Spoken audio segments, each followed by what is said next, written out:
వాళ్ళు అనుకుంటున్నారు ఈ పేరు ప్రఖ్యాతులు ఇవన్నిటిలో పరవశిస్తూ ఆనందిస్తూ ఇవన్నీ కూడా దేవుడే మాకు అనుగ్రహించాడు, దేవుడే మాతో ఉన్నాడు అనే గుడ్డితనం. ఆఖరికి సాతానుడు ఎంత గట్టి ప్రయత్నం చేశాడంటే వాక్యంలోకి వెళ్ళకుండా, అంటే వాక్యాన్ని చదవకుండా, వాక్యం మీద మనసు లేకుండా అంతగా పడేసాడట ఈరోజు క్రైస్తవుని సాతానుడు. వాక్యం చదివితే ఏమవుతుందండి? వాక్యం చదివితే ఏం తెలుస్తుంది? వాక్యమైన అద్దంలో మనం చేసే ప్రతి తప్పు కూడా మనకు కనబడుతుంది, అంతే కదా. అద్దంలో మనం ముఖం చూసుకుంటే మా ముఖంలోని మనలో ఏమున్నాయో వెంటనే క్లీన్ చేసుకుంటాం కదా. అద్దం ఎంత స్పష్టంగా ఉంటుంది మనకి.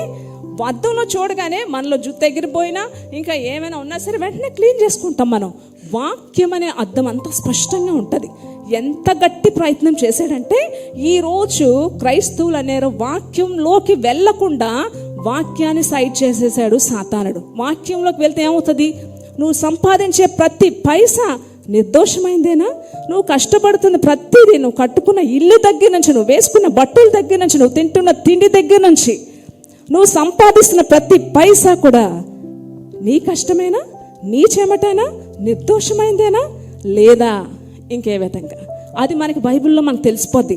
కనుక బైబిల్లో తెలిసిపోయిందంటే మనం ఏమైపోతాం కదా, మనం జాగ్రత్త పడిపోతాం, వెంటనే ఆత్మపూర్ణలుగా తయారవుతాం, ఆత్మానుసారులుగా ఉంటాం. కనుక ఇది డైవర్ట్ చేయాలి. కనుక సాతానుడు వాక్యంలోకి వెళ్లకుండా, వాక్యం అంటే ఇష్టం ఉండదు.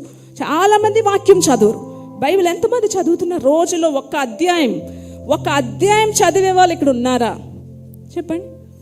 రోజులో ఒక అధ్యాయం. చాలామంది బ్రదర్స్ ఒక్క చెయ్యి, ఎంతమంది? ఫుల్గా చెయ్యి కావాలి నాకు. వాక్యం చదివే వాళ్ళెవ్వరూ కూడా ప్రతి పైసా కూడా మీ కష్టార్జితంతోనే మీరు బ్రతకాలి. ఒక్క చిన్న తప్పు చేసినా, అన్యాయం చేసినా మనకు భయం వేసేస్తుంది. ఎందుకంటే వాక్యం అనే అర్థంలో మనం కనబడిపోతుంది, నువ్వు తప్పిపోతున్నావు జాగ్రత్త అని, మళ్ళీ మనం ట్రాక్లోకి వచ్చేస్తాం.